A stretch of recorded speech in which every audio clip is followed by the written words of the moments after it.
Et l'on va s'intéresser à la première circonscription de Haute-Saône. C'est l'ouest de ce département qui comprend la ville-préfecture Vesoul, mais aussi les secteurs de Pem, de Grès, de Dampierre-sur-Salon, de Champlit ou encore de Ruot. On est ici sur l'ancienne terre d'élection de Christian Bergelin, d'Alain Joyandet, d'Alain Chrétien et de Barbara Bessot-Ballot, mais le sortant, c'est Antoine Villedieu. En 2022, le candidat du Rassemblement national avait devancé la députée macroniste sortante au premier puis au second tour, assez largement d'ailleurs, avec plus de 54% des voix. Nos invités s'installent. Bonsoir à tous les quatre. Je vous les présente tout de suite. D'abord, Antoine Villedieu, député sortant, donc candidat du Rassemblement national. Face à vous, Alain Chrétien, candidat pour le parti Horizon et le camp présidentiel. Également bonsoir, sur ce plateau, Philippe Gilles, candidat du parti Reconquête. Et Sébastien Poyart, candidat pour la France Insoumise et le Nouveau Front Populaire. Bonsoir à tous les quatre. Merci d'avoir accepté notre invitation. À vous qui nous regardez sur France 3 Franche-Comté, qui nous écoutez sur France Bleu, je vous précise que vous pouvez commenter ce débat avec le mot dièse qui s'affiche, Circo 7001, comme la première circonscription du département 70, la Haute-Saône. Donc, je vous précise que sont également candidats sur cette première circonscription de Haute-Saône Cédric Fischer pour Lutte ouvrière et Mohamed Salah Zelfa sans étiquette. Alors, le tirage au sort vous a désigné, Alain Chrétien, pour commencer. Qui êtes-vous? Pourquoi êtes-vous candidat? Eh bien, bonsoir. Bonsoir à toutes et à tous. Je suis Alain Chrétien. J'ai été député de cette circonscription de 2012 à 2017. Et à circonstances exceptionnelles, décision exceptionnelle. Et donc, j'ai décidé de briguer à nouveau cette circonscription que je connais bien parce que beaucoup me l'ont demandé et je souhaite pouvoir constituer une alternative à la fois puissante et crédible aux extrêmes, puisque beaucoup de nos concitoyens dans cette circonscription ne souhaitent voter ni pour l'un ni pour l'autre. Eh bien, quand ils ont appris que j'étais candidat, je crois comprendre que ça a été un soulagement pour beaucoup d'entre eux. Et ils m'ont dit, désormais, on saura pour qui voter dans cette élection. Car en ce moment, c'est vrai qu'il y a beaucoup d'inquiétudes. Je rencontre beaucoup de personnes qui sont très inquiètes de ce que le pays va devenir dans quelques jours, de ce qui va se passer. Et on est là pour répondre à ces inquiétudes, leur proposer un nouvel horizon, si je puis dire, afin de redonner un peu de sérénité à ce débat politique qui en manque tant. Monsieur Gilles, qui êtes-vous? Pourquoi êtes-vous candidat? Alors, je suis Philippe Gilles, je suis un élu de la ville de Grès et de la communauté de communes du Val-de-Grès. Et j'ai décidé de présenter ma candidature pour le parti Reconquête parce que je pense que tout parti politique doit être représenté dans une élection. C'est quand même le fondement même de la démocratie et de l'expression qui en découle forcément. Et je me suis également présenté parce qu'effectivement, à circonstances exceptionnelles, justement, décision exceptionnelle, j'ai effectivement bien réfléchi à la question. Je pense que nous sommes dans un contexte extrêmement dangereux et très défavorable pour notre avenir, en général d'ailleurs, sans qu'il s'agisse d'incriminer ni les uns ni les autres, ce n'est pas la problématique. La réalité, c'est que le bilan que nous avons aujourd'hui de décennies de politique est un bilan absolument désastreux et qu'il est grand temps effectivement d'apporter les mesures nécessaires à rectifier très rapidement notre situation. À défaut, je pense que nous encourons des difficultés très importantes. Le président de la République, peut-être par excès, a parlé de guerre civile, mais je pense que ce n'est pas si excessif que ça à la réflexion. Sébastien Poyart, qui êtes-vous? Pourquoi êtes-vous candidat? Bonjour à toutes et à tous. Je suis Sébastien Poyart, donc je suis né à Belfort. Je suis professeur d'histoire et de géographie au lycée Belin de Vesoul. Je suis conseiller municipal et conseiller à la communauté d'agglomération de Vesoul. Je suis un militant de terrain depuis les années 1990. Je suis aujourd'hui vésulien. J'ai vécu une grande partie de ma vie en milieu rural. Je suis aujourd'hui habitant de Vesoul. J'ai enseigné également longtemps dans les quartiers populaires. Et en fait, ce qui motive ma candidature, évidemment, outre la dissolution étonnante du président Macron, c'est que je sens se creuser un gouffre entre nos concitoyens. C'est un petit peu ce que redoutait Jaurès il y a 110 ans et que je ressens vraiment de plus en plus sur le terrain. Je vous dis, je milite depuis très longtemps et ça m'est apparu au cours particulièrement de cette campagne et puis à la campagne précédente sur les européennes. Je pense que aujourd'hui, on a de plus en plus de mal à dialoguer, y compris avec les simples citoyens, et ça pose un vrai problème à la démocratie. Il faut recréer un lien social, que des années de libéralisme débridé, que également certains médias désormais voués à la haine de l'autre sont en train de rompre. en train de rompre ce lien. Notre société, notre République a besoin d'apaisement, de vivre ensemble, et c'est mon objectif premier ici. Je pense que le programme du nouveau Front populaire est seul ici en mesure d'atteindre cet objectif. Puis je tiens à rassurer Monsieur Chrétien que l'extrême gauche n'est pas présente sur le plateau. Je crois que Monsieur Fischer de Lutte ouvrière n'est pas là. Le centre gauche. Et pas le centre gauche, mais c'est la gauche. C'est la décision du Conseil d'État. Vous pourrez vous y référer facilement après l'émission. Il n'y a pas de souci. Et puis je vous laisse regarder également les programmes à la fois de la France Insoumise et puis aujourd'hui du nouveau Front populaire. Franchement, si vous trouvez quelques mesures d'extrême gauche, là vous me le direz, on en débattra avec grand plaisir. On est là pour débattre. Merci. Et enfin, Antoine Villedieu, qui êtes-vous? Pourquoi êtes-vous à nouveau candidat? Écoutez, moi je suis né en Haute-Saône, hein. J'ai grandi sur cette circonscription qui m'est chère. Je me suis engagé en politique à l'époque avec Alain Chrétien d'ailleurs, dont j'étais son conseiller municipal. Alors quand il me dit qu'il se bat contre l'extrême droite, visiblement, en tout cas humainement, je reflète pas les caractéristiques de quelqu'un d'extrémiste. Et je pense que en 2 ans de mandat, en étant allé à la rencontre des habitants sur tous les endroits les plus comment dire, les plus éloignés des centres-bourgs. Je suis allé sur des vides-greniers, sur des marchés, sur des fêtes de village. Et l'accueil a toujours été le même. C'est un accueil en fait où les gens me disaient c'est la première fois qu'on voit un député aussi présent sur le terrain. Et je pense que c'est quelque chose qui revient assez régulièrement parce que j'ai été quelqu'un de terrain, pas quelqu'un en fait qui s'est engagé en politique pour des intérêts personnels, pas quelqu'un qui s'est engagé dans une forme de clanisme à vouloir mettre des barrages à tout va, mais quelqu'un qui s'est engagé en fait pour ses habitants, pour la détresse sociale, pour la détresse humaine, et pour aujourd'hui réellement être un porte-parole à l'Assemblée nationale de cette France oubliée.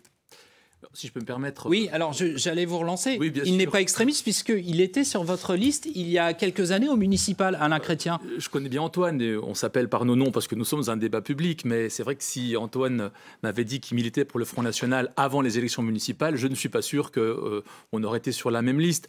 Il a fait un choix différent à l'issue des élections municipales. C'est son choix, il a quitté le conseil municipal pour être en accord avec ses valeurs. Voilà, moi je fais une distinction, mais c'est vrai que Antoine m'a surpris quand, après les élections municipales, il a souhaité militer pour Marine Le Pen. D'où l'importance en fait de dire qu'il y a à la fois des gens de gauche et des gens de droite. La seule charte des valeurs qu'on avait actée, c'était ni extrême gauche ni extrême droite. Et donc c'est vrai qu'il avait enfreint cette charte, mais en tout cas il a repris sa liberté et bon lui semble. Mais ce qui explique bien que c'est un discours totalement démagogique. On parle d'extrême droite sans savoir ce que c'est, puisqu'au final, on me catalogue d'extrême droite. Je n'ai rien d'extrême, quelles que soient mes positions prises, quelles que soient les idées que j'ai défendues à l'Assemblée nationale. Et je pense que derrière, j'ai 2 ans de bilan pour pouvoir démontrer qu'on n'a rien d'extrême. Je suis extrêmement français, par contre. Et effectivement, je ne considère pas aujourd'hui les intérêts européens supérieurs aux intérêts français. Enfin, vous êtes surtout extrêmement peu présent à l'Assemblée nationale, quand même, un député à mi-temps, avec le salaire complet. Mais, enfin, bon. Je vous écoute. Oui, vous êtes assez peu présent à l'Assemblée nationale. On a vu vos fiches de présence, tout le monde peut voir ça dans nos députés. Donc, je suis dans la moyenne des députés. Vous êtes quand même très en dessous de la moyenne en termes de présence, en termes d'intervention. Mais après, voilà, vous êtes plus sur le terrain. On en reparlera, j'imagine. Dans les brocantes, sur les marchés. Bon, voilà, c'est une... Mais vous savez, Monsieur Poyart, plutôt que de me cacher derrière un écran et puis de cracher la haine sur mes opposants politiques, en tout cas par les moyens de communication, notamment l'Insoumission. J'ai fait le choix, oui, d'être proche de la population, d'être un député de terrain. Allez, j'aimerais qu'on avance, qu'on passe au fond. Quelles mesures phares, les uns les autres, vous souhaitez défendre si vous êtes élu député? On commence avec vous, Philippe Gilles. Oui, les mesures phares sont multiples et variées puisqu'on... Alors, je vais vous en demander une. Je vais vous répondre, sans aucun problème, monsieur. Le pouvoir d'achat, par exemple, est un élément extrêmement important. Le pouvoir d'achat en toute sa déclinaison, parce que quand on parle de pouvoir d'achat aujourd'hui, quand je lis les programmes des uns et des autres, je m'y suis astreint bien volontiers, j'ai l'impression d'assister au programme d'une mauvaise agence de voyage qui nous promettrait le meilleur, qui nous envisage le pire. En fait, tous ces programmes qui sont très importants, je vois par exemple le Front populaire, on va parler de celui-là. Mais vous, votre programme? Non, j'en parlais. Parce qu'avant d'établir un programme, encore faut-il être capable de le rémunérer, ce programme, de le financer. Et tout ce que je vois précisément aujourd'hui m'inquiète énormément, parce que je ne vois rien qui ne soit vraiment finançable dans l'état actuel des choses. Alors quand on parle du pouvoir d'achat, par exemple, évidemment que le programme qui est déterminé est très important, parce qu'il faut le tenir. Voilà, c'est déjà le premier point. Donc dans ce pouvoir d'achat, on peut avoir les déclinaisons de tous. On peut dire qu'il faut effectivement réviser la notion d'impact sur l'énergie, qui est quand même impacte les ménages au premier degré aujourd'hui.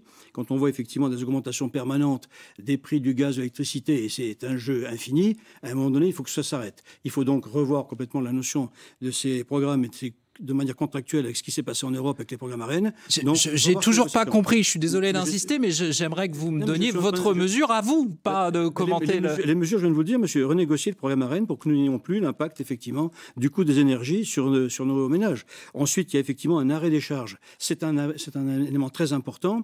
On ne peut pas continuer à mettre des charges sur des salaires. Et, par exemple, aujourd'hui, il faut savoir, il faut le dire aux gens, 1 euro donné en prime, par exemple, égale 4 euros donnés par l'entreprise. Ces choses-là sont extrêmement importantes et impactantes. C'est pour ça d'ailleurs que les salaires restent aussi bas. Donc il faut réduire les charges. Il faut encourager également les entreprises à augmenter les salaires pour les plus courageux. C'est également un programme qui lance la notion de pouvoir d'achat. Allez, on va faire un tour de table. J'aimerais vous entendre réagir sur cette question éminemment préoccupante pour les Français du pouvoir d'achat. Antoine Villieu. Écoutez, moi je vais répondre par nos propositions. Aujourd'hui, on a conclu un accord avec Éric Ciotti et les Républicains de droite face à l'urgence et au danger que représentait l'extrême gauche au pouvoir et la Macronie dans le déficit des comptes publics. On a décidé de faire un programme en 2 temps. Le temps de l'urgence, c'est-à-dire dès cet été, et puis le temps de la réforme. Le temps de l'urgence, c'est le pouvoir d'achat. Vous savez, quand je vous dis que je me déplace sur ma circonscription en permanence, c'est tous les jours, chaque déplacement, que je rencontre des gens qui n'arrivent pas à boucler les fins de mois, des gens qui ne se sont pas chauffés l'hiver dernier, des gens qui me disent qu'ils n'ont pas assez d'argent pour mettre de l'essence dans leur véhicule pour se rendre au travail. Votre voisin de gauche acquiesce, mais du coup, qu'est-ce que vous faites s'il y a une majorité RN dans quelques jours à l'Assemblée nationale? On a une proposition très concrète sur le sujet. C'est dans un premier temps d'abaisser la TVA de 20% à 5,5% sur les énergies, ce qui ramènerait en pouvoir d'achat immédiat une baisse de la facture d'électricité de 40%. Je rappelle qu'en 2 ans de mandature, enfin en 7 ans de Macronie, c'est plus, et en 2 ans de cette mandature, c'est 45% d'augmentation sur la facture d'énergie. Alain Chrétien, sur le pouvoir d'achat. Vous posez une question simple, une réponse simple. Parmi toutes les propositions qui sont faites par le gouvernement sortant, et notamment Édouard Philippe, je retiens l'indexation des retraites sur l'inflation.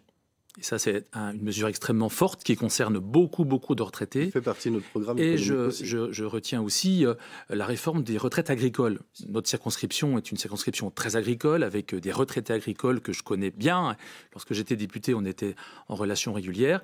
Et là aussi, désormais, on prendra les 25 meilleures années. Alors, monsieur Chrétien, est-ce que vous savez que votre majorité la retraite agricole de 100 euros. On a fait adopter cette réforme. Monsieur Villieu, ce sont des propositions de loi qui n'entrent pas dans le projet de loi de finances. Elles ne peuvent pas être adoptées. Ces mesures doivent être adoptées dans le projet de loi de finances. Cette proposition a été adoptée lors de la niche fiscale par de des la propositions gauche, de loi. et elle a été votée contre l'avis du gouvernement. Elle a été votée. Parlez-vous, ne parlez pas en même temps l'un l'autre. Vous n'êtes pas interrompu. Vous êtes un parti qui promeut l'ordre. Je vous propose d'appliquer ce que vous promouvez. Pas, on rendra l'ordre dans la France. Ce que je veux vous dire, c'est que vous étiez contre. On comprend rien là. Stop. Écoutez-vous. Je suis désolé, mais bon, je finissez et après, voilà. Et après la parole tourne. J'aimerais juste intervenir. Ce que je voudrais, non, alors attends. Vous dire, oui, je sais. Si je peux terminer mon propos. Si je peux terminer mon propos et ensuite vous aurez toute l'attitude pour y répondre. Cette réindexation des retraites et cette réforme des retraites agricoles rentrent dans la réforme des retraites. Et lorsque on a d'autres propositions qui sont faites sur ces mêmes sujets, eh bien, en même temps, on ne peut pas refuser la réforme des retraites qui a été faite par le gouvernement et proposer de manière démagogique d'augmenter les retraites parce que les propositions qui étaient faites par le RN n'étaient tout simplement pas financées. Alors que là, Monsieur Poyart, la réforme des retraites, elles le seront. Non, stop, Monsieur Poyart s'est pas exprimé encore sur le pouvoir d'achat. Merci. Quelques éléments là-dessus. Nous, évidemment, on a un programme ambitieux de relance de l'économie par la consommation, avec une augmentation forte du pouvoir d'achat, mais alors pas en baissant ce que vous appelez des charges et que moi j'appelle des cotisations sociales qui servent à financer la sécurité sociale. Et en ce qui nous concerne la santé, on ne considère pas ça comme une charge.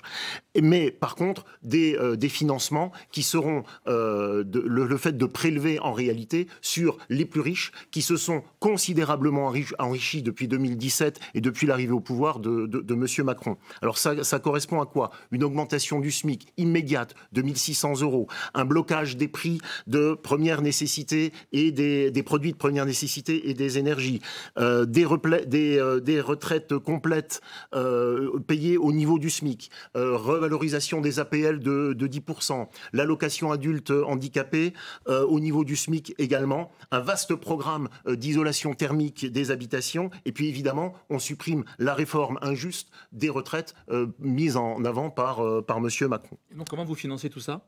Alors tout ça est financé, et je veux dire le programme a été... Quelle hausse d'impôts? Le chiffrage, oui bien sûr, le chiffrage a été fait, il a été validé par 150 économistes, parmi lesquels la prix Nobel d'économie, Madame Duflot. Le catalogue d'agence de voyage. Et finalement, ça fonctionne très bien. C'est-à-dire qu'on répartit l'impôt sur le revenu sur 14 tranches au lieu de 5. C'est un peu technique. Donc, on risque vont aussi payer plus d'impôts. Non.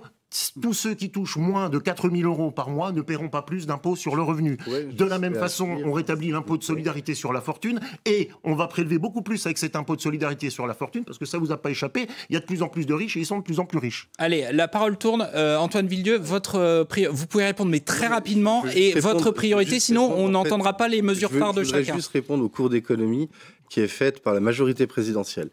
Quand on a un bilan à 3 100 milliards de dettes, qu'on a été obligé d'emprunter 275 milliards sur les marchés financiers extérieurs, que le poids de la dette dans le PLF en cours était de 48 milliards. C'est le projet de loi de finances. Je ne pense que ce n'est pas à la Macronie de nous donner des brevets de compétences. C'est un peu comme se faire traiter d'escroc par Bernard Madoff.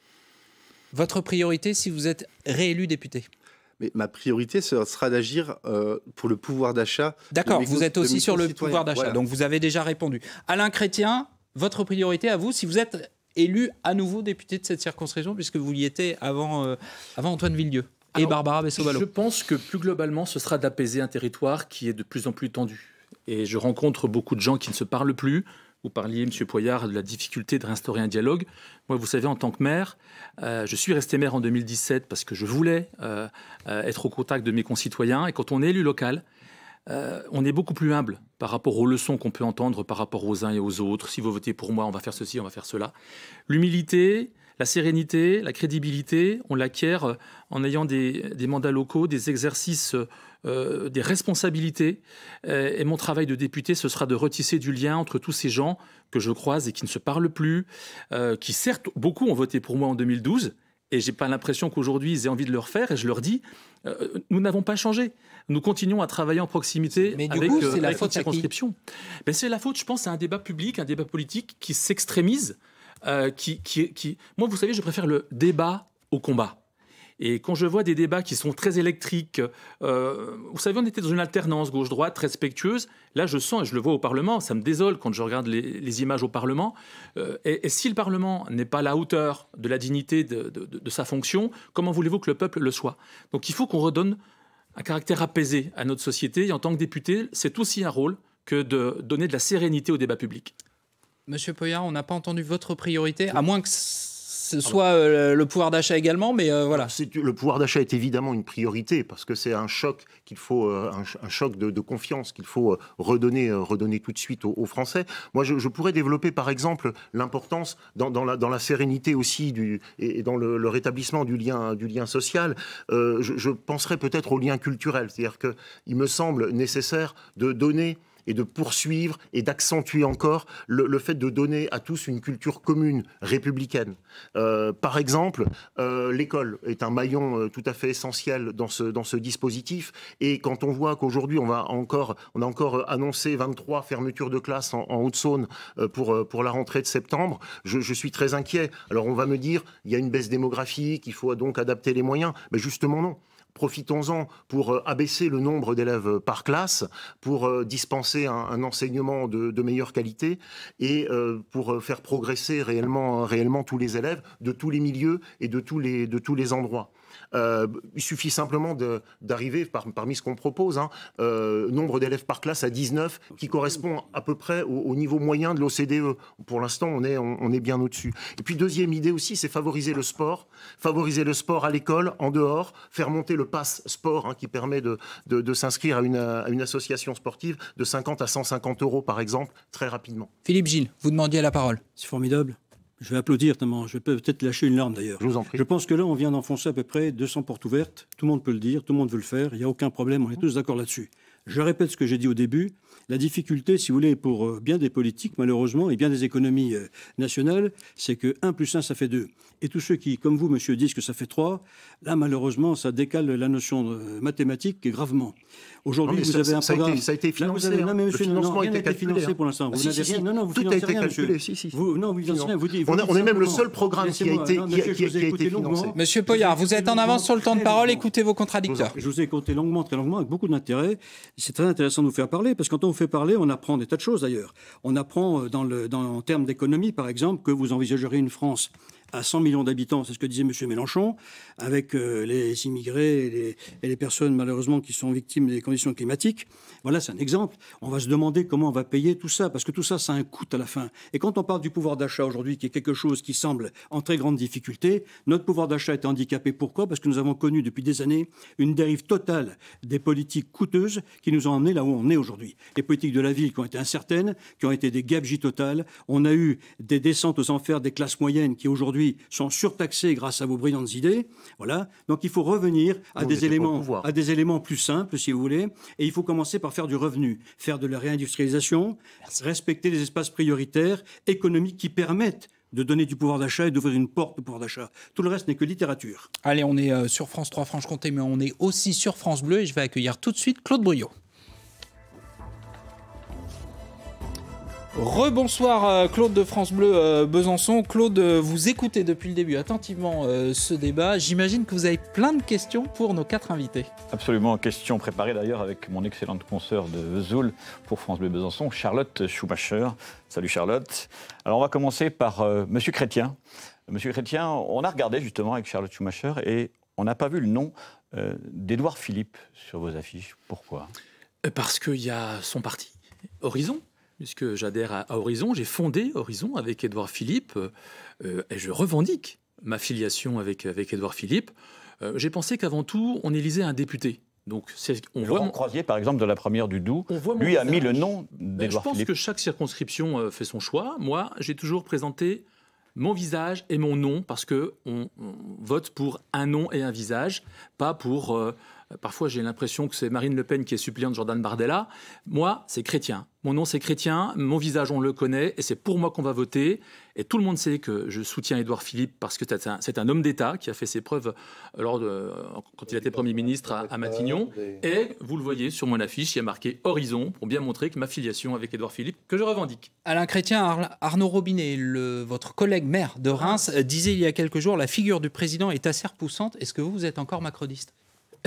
Je crois qu'effectivement, cette élection, malheureusement, est aussi un référendum contre le président de la République. Et je pense que les Français sont plus contre sa personnalité que contre ce qu'il a pu faire. Parce que entre 2017 et 2024, il s'est passé des crises énormes. Et je ne suis pas sûr qu'un autre président ait fait beaucoup mieux qu'Emmanuel Macron. On parlait des dettes, mais pendant le Covid, il l'a dit, il fallait aider les entreprises, il fallait aider les commerçants, il fallait aider les petits patrons. COVID, il l'a fait. Et donc, il a vraiment eu une politique difficile. Moins de 400 millions. On vous donne la parole après. Vous répondez juste après. Sinon, on ne comprend rien. Les Français en veulent plus sur sa personnalité au président que sur son action pendant ces 7 ans. Antoine Villedieu, vous souhaitiez réagir ? En fait, je pense qu'on joue un peu la carte de l'amnésie parce que si on se retrouve là aujourd'hui face à vous, monsieur Chevreuil, c'est justement parce qu'il y a le bilan d'Emmanuel Macron et de la majorité présidentielle. Parce qu'il y a une dissolution, surtout. Parce qu'il y a une dissolution, surtout. Mais parce qu'il y a une dissolution, parce qu'on était dans une impasse. Toutes les politiques qui ont été menées contre la ruralité. Vous vous dites défenseur de la ruralité, monsieur Chrétien. Je vais vous donner des exemples très concrets et je ne vais pas jouer sur le local. Je ne vais pas jouer sur le local parce qu'on reste dans une élection nationale. Mais les budgets qui étaient dans le projet France Ruralité étaient à peine équivalents au budget alloué pour les chèques vacances dans les QPV. Donc les QPV, aujourd'hui, on les a QPV pour nos spectateurs et nos les auditeurs prioritaires de la ville. Voilà. Aujourd'hui, on a ce phénomène de métropolisation sous Macron qui veut, en fait, clairement, en fait, on va l'exposer tel qu'il est dit, c'est la ruralité coûte cher, on va tout recentrer sur les centres-bourgs ou les agglomérations. Ce que vous avez par ailleurs voulu faire avec l'hôpital de Saint-Rémy, avec la maison d'accueil spécialisée que vous vouliez transférer à Échelon-la-Méline. Est-ce que je peux rapidement, et après la parole tourne. Je répondrai tout à l'heure sur le sujet en fin d'émission. Oui, j'avais une petite question quand même encore pour Alain Chrétien. Rapidement alors. Très très courte, c'est un lourd combat, difficile combat face à Antoine Villedieu. À 1 an et demi des municipales, vous prenez un gros risque. Eh bien, je pense que c'est important de montrer son courage quand la situation est difficile. C'est important de prendre ses responsabilités quand la situation est difficile. J'aime ma ville. Je l'aime passionnément, je connais quasiment tous ses habitants, j'ai une équipe formidable autour de moi, je resterai le capitaine du bateau, car c'est quand le vent souffle qu'il faut que les matelots soient sur le pont. Voilà, une question maintenant à Antoine Villedieu. Bon, terrain conquis, vous connaissez le territoire, les habitants, et on a discuté il y a quelques semaines, c'était avant la campagne des Européennes. Et vous m'avez dit, bon, cette séquence électorale, elle arrive, c'est bien, mais moi j'avais des gros dossiers et j'étais notamment sur un dossier qui me tient à cœur, c'est la sanctuarisation des écoles rurales. Est-ce que ce travail-là n'est pas déjà fait? Est-ce qu'il n'y a pas les regroupements pédagogiques? Qu'est-ce que vous pouvez apporter de plus sur ce dossier-là? Les regroupements pédagogiques sont une bonne chose, il ne faut pas le nier. Aujourd'hui, quand il y a une baisse de population dans la ruralité, des décisions doivent être prises. J'ai déposé une proposition de loi qui, en fait, a été déposée juste avant la dissolution. Donc, elle est dans les couloirs de l'Assemblée. C'est une proposition qui voulait inclure dans la décision de prise de fermeture des classes, inclure les élus locaux et de faire en fait un bilan sur les 3 années à venir pour prévoir. C'est-à-dire que pendant 3 ans, on avait ce moratoire qui empêchait la fermeture des classes. C'est uniquement technique, en fait. Ben, c'est pas uniquement technique, c'est-à-dire qu'aujourd'hui... Comment lutter contre la démographie? Comment lutter contre la dépopulation? Comment lutter contre la démographie? Comment lutter contre la désertification rurale? Moi, je vais vous dire, on prend toujours le problème à l'envers. Dans un premier temps, c'est de travailler sur le développement des infrastructures routières, le développement des infrastructures économiques qui ramènent automatiquement des actifs, des familles, des enfants, des commerces. Donc, je veux dire, on a toujours pris en politique, j'ai remarqué qu'on marche sur la tête. Sinon, vous n'aurez pas le temps de conclure. Claude, une dernière question pour M. Poyart. Oui, M. Poyart, prof d'histoire géo au Belin, comme on dit. Oui. Vous avez dû apprécier, quand on a entendu dans la bouche de M. Bardella, qu'il fallait remettre des cartes géographiques de la France dans toutes les salles de classe et des frises historiques. Elles y sont, vous pouvez venir. Salle 116 au lycée Belin. Rien du côté du Rassemblement national. Il y a des cartes de géographie, il y a une belle frise chronologique. Voilà. Vous pouvez demander à mes élèves, ils pourront témoigner. Il n'y a pas de souci de ce côté-là. Jésus-Christ à aujourd'hui. Ben avant Jésus-Christ, même. Allez, on arrive au terme de ce débat. Merci Claude. Pas de questions. On respecte les temps de parole. Il faut que chacun parle de manière équitable. Alain Chrétien, votre conclusion, pourquoi faut-il voter pour vous dimanche? Je reviens sur ce que disait Antoine Villedieu. C'est tout à fait équitable, monsieur Gilles. Non, la Haute-Saône n'est pas abandonnée. La ruralité en Haute-Saône n'est pas abandonnée. En l'espace de 10 ans, les subventions aux maires, aux communes ont été multipliées par 2, passant de 7 à 15 millions d'euros. Des agences France Service ont été ouvertes dans tous les cantons de Haute-Saône. Des brigades de gendarmerie ont été créées à l'ouest, à l'est. À Vesoul, 25 policiers supplémentaires. Non, la Haute-Saône n'est pas abandonnée. Non, la ruralité n'est pas abandonnée. Et puis il y a une décision qui va tous nous impacter, qui n'est certes pas dans cette circonscription, mais qui va avoir un impact, une conséquence énorme, c'est la rénovation de la BA 116. Avec 1 milliard d'euros d'investissement et le retour des Rafales et de la dissuasion nucléaire. Ça, c'est une décision du gouvernement. Et ça, c'est vraiment le fait que la ruralité est aussi un outil au service de la grandeur de la France. Merci Alain Chrétien. Philippe Gilles, vous avez la parole. Écoutez, pourquoi faut-il voter pour vous dimanche? Il faut voter pour moi dimanche parce que je suis le candidat qui, dans cette circonscription, va parler effectivement de notamment les notions d'immigration, dont on n'a pas débattu du tout aujourd'hui, alors que c'est un point essentiel dont les Français veulent parler justement, parce que c'est une notion qui impacte énormément. On vient de passer une année avec 330 000 titres de séjour donc, qui ont été régularisés. Il y a eu 130 000 demandes d'asile supplémentaires et c'est le lot de tous les ans. Ça veut dire que cette difficulté immigrationniste, là, puisque M. Macron traitait quelqu'un l'autre jour d'immigrationniste, ça lui va bien, je trouve que cette notion-là doit être vraiment vécue et réglée parce qu'elle nous impacte énormément en termes économiques et quand on parle sans cesse du pouvoir d'achat, plus on tirera les charges provoquées par les uns et par les autres sur le bas, moins nous aurons de pouvoir d'achat, plus nous serons fiscalisés et moins on s'en sortira. Je crois qu'à un moment donné, il faut parler des vrais problèmes et des vraies organisations. Aujourd'hui, vous avez, je termine là-dessus, un dernier point, c'est les nouvelles règles administratives qui vont s'appliquer, notamment sur la gestion des domaines. C'est fini. Publics. Merci Philippe Gilles. C'est dommage qu'on ne puisse pas débattre. Hein. Sébastien Poyart, quelle est votre conclusion? Pourquoi faut-il débattre? Pourquoi faut-il voter pour vous dimanche? Alors face aux politiques de destruction finalement de l'État et de l'économie par Monsieur Macron et Monsieur Le Maire, que défend ici Monsieur Chrétien, face à une plus grande destruction de l'État que nous promet le programme du Rassemblement national, puisqu'il ne finance absolument pas ces mesures que défend Monsieur Villedieu, je propose le programme du nouveau Front populaire et je serai un député militant pour le faire appliquer. Aujourd'hui, une union des forces de la gauche et des écologistes est née dans l'histoire. On a déjà essayé ça. Il y en a qui disent ça, on n'a pas essayé. Nous, on a essayé. Ça donne les congés payés, la réduction du temps de travail, la sécurité sociale, la retraite à 60 ans, l'abolition de la peine de mort. Pour retrouver les jours heureux, le 30 juin et le 7 juillet, utilisez le bulletin de vote du nouveau Front populaire avec mon nom, Sébastien Poyart, et celui de ma suppléante écologiste, on n'en a pas parlé, Annick Maréchal. Merci Monsieur Poyart.